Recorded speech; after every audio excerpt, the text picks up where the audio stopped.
Hi everybody, it is the side week. We're looking at the first few verses of Mark chapter 2. If by chance you hear some background noise in this video, it is because the kids' church ministry is practicing for some Easter drama stuff that they're putting on this Sunday and I think Good Friday as well. So just keep that in mind if you've got some friends that have kids, that it's going to be a great weekend for our kids as well. We just finished the story of these guys lowering their friend in front of Jesus and talked about desire, we talked about information, transformation, we talked about the potential that we have to change when we're placed right in front of Jesus and the potential our friends have to change. Wrapped up in all that is my question mark, light bulb, and arrow, so let's knock those off. My question really in this whole sermon was it Jesus' house? Like, was it his house? Was it someone else's house that they lowered the guy through? It's like critical that I must know, was it his house?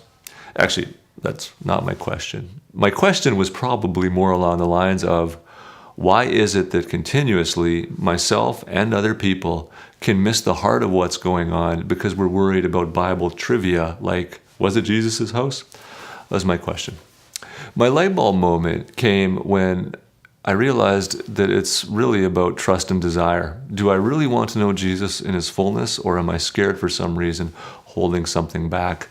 The people that are transformed in that stories are the one that remove every barrier and get in front of Jesus.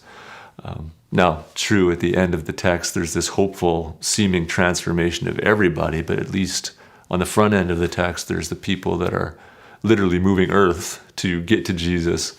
And then there's those that are skeptical. So my light bulb was, I don't actually remember, it was what I said earlier. And then my conviction is that I want to be somebody who's way more about transformation than information. And that might mean just being really humble.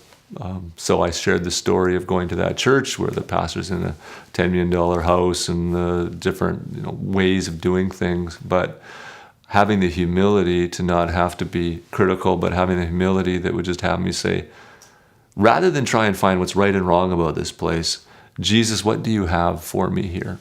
And I have consistently met Jesus in my life when I do that instead of when I try to control. My conviction in that is that I can get stuck, not so much saying no to Jesus, but no further. And I think it would be good for you in your house church to talk about how subtle that can be. When you say no further, you're actually saying no. So what in your life do you need to let go of to place yourself right smack in front of Jesus and be transformed? Make sure that you bring somebody this weekend to pack for the Easter services. Grace and peace, everyone. Have a good house church.